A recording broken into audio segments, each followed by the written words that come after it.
Well, good morning and welcome to 30 Day Reset with me, Cassandra B. We are on day 20.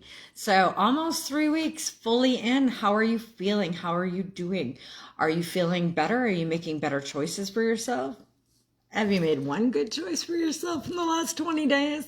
Or are you still just watching and paying attention and going, those are really great ideas. Maybe one day I will actually try them. Maybe one day I will actually do some of those things. Or, oh, that makes sense to why my belly maybe gets a little inflamed or a little inflared at times. Or why things are, when I drink certain things or eat certain things, how much better I feel. This is kind of some of that energy of, how to work and how to be. So today is day 20. So today is reduce inflammation. So you've been supporting your body by adding what it needs.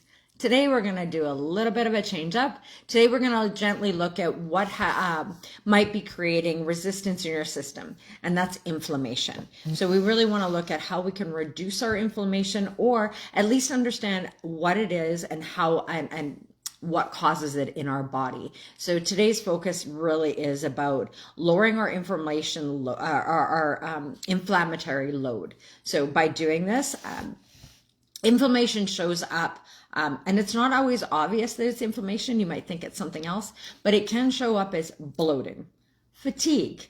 I have that today. I ate a lot of crappy foods yesterday. I will say that we went out last night and we did some indulging in some sweet treats because we found this little hole in the wall little dessert place, and the desserts were amazing. But I can honestly say that I feel a little bit fatigued today. I didn't get proper sleep. I didn't get proper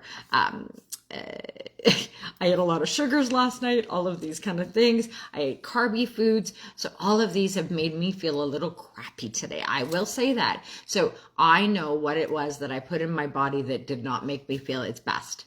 So different ways this can show up though is bloating, fatigue, brain fog, joint issues, discomfort inside your body, skin. And that's not just breakouts. You can actually end up with sores and yuckiness and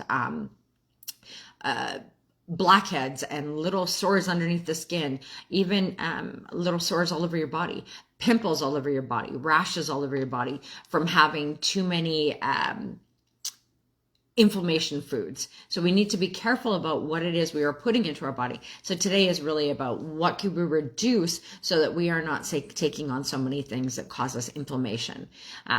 So sometimes it's not what we need more of, it's what our body needs less of. And that one is a big one for me.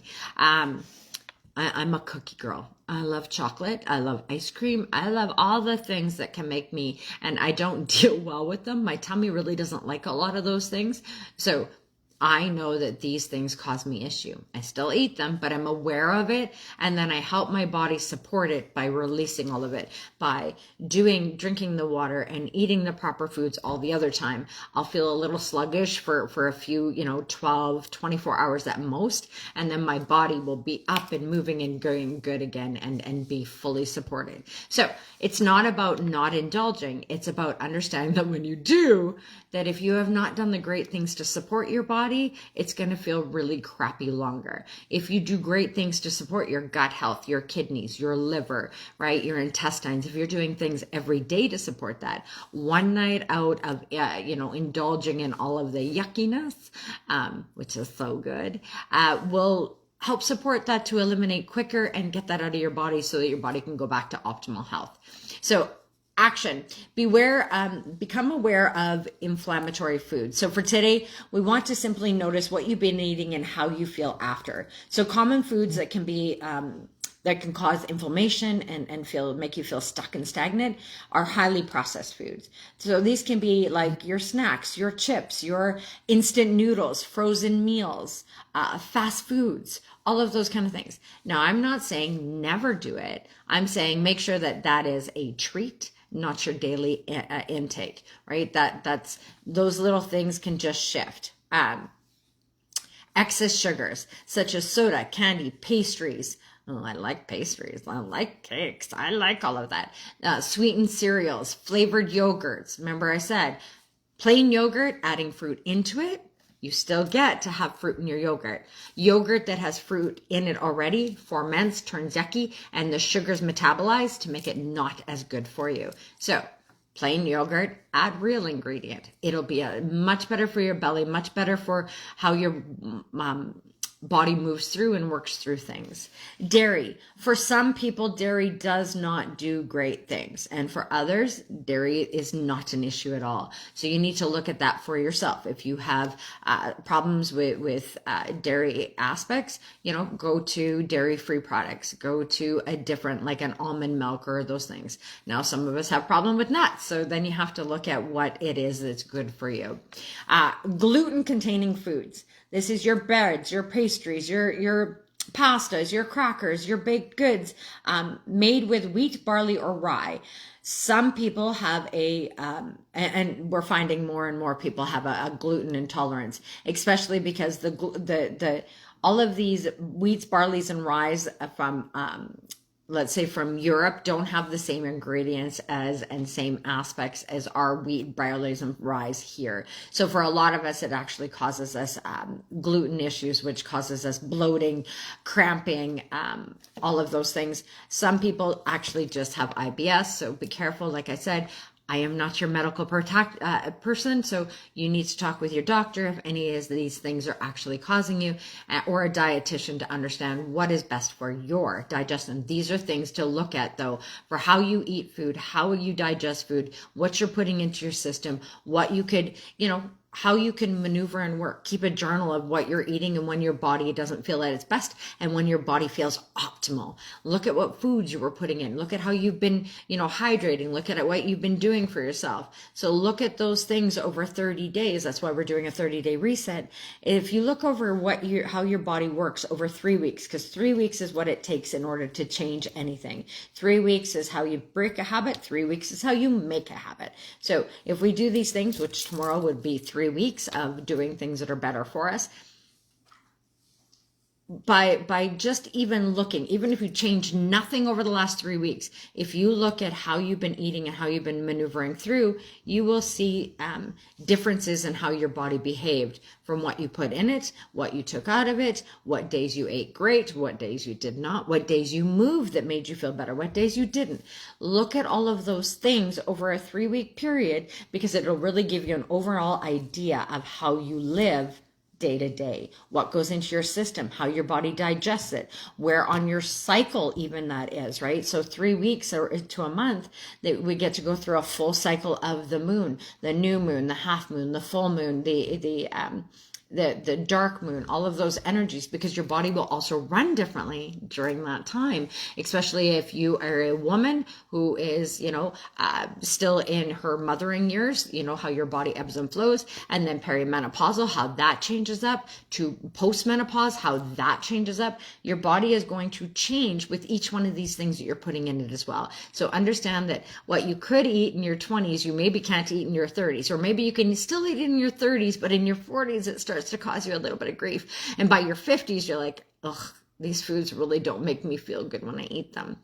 That is what we're really looking for. We're just wanting to be more aware of what we're putting in our body, how we move through the day with what we're putting in, how we hydrate, what that looks like, what it looks like when we indulge here and there, what it looks like when we indulge extra.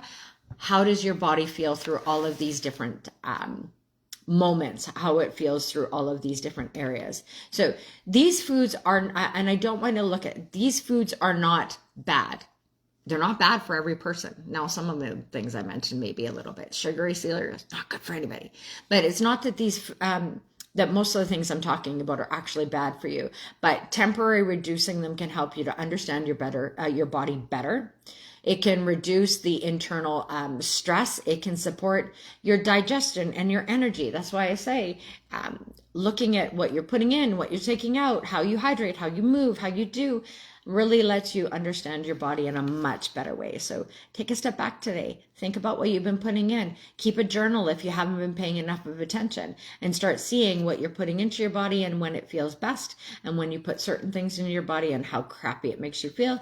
And then find a way to balance the big ones so that when you have those little indulgent moments, they just move through your body and you don't feel crappy for days, weeks, or months, right? So try removing one of these today just to see how your body feels. Adding extra water in, adding some of those sauerkrauts or yogurts, or, those fermented foods, or, changing up from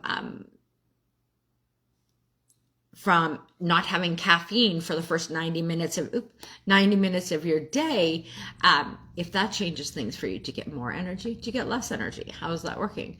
I'm ready for cup number 2 already. I've only had 4 hours of sleep. I want more caffeine, right? So is it some days that you really need that indulgence of coffee to get you through the day? And coffee can be very good for you as well.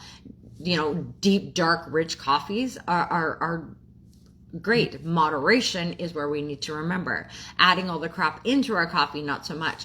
Tea's very good for you. That being said, moderation. Too much of a good thing is no longer a good thing. So that's, that balancing of, we need to balance all of these things so we can be in optimal health. So awareness over restriction.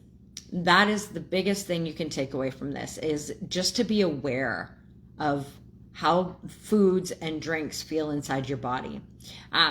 When inflammation goes down, your gut functions better. Your liver isn't overloaded. Your hormones balance more easily. I even notice when I am eating better, when I am doing better, I don't get hot flashes. I don't get those night sweats. I don't get any of those. My mind doesn't spiral. So when I am hydrated and when I'm eating really good foods, my mind and my body are much healthier. So think about that for yourself today.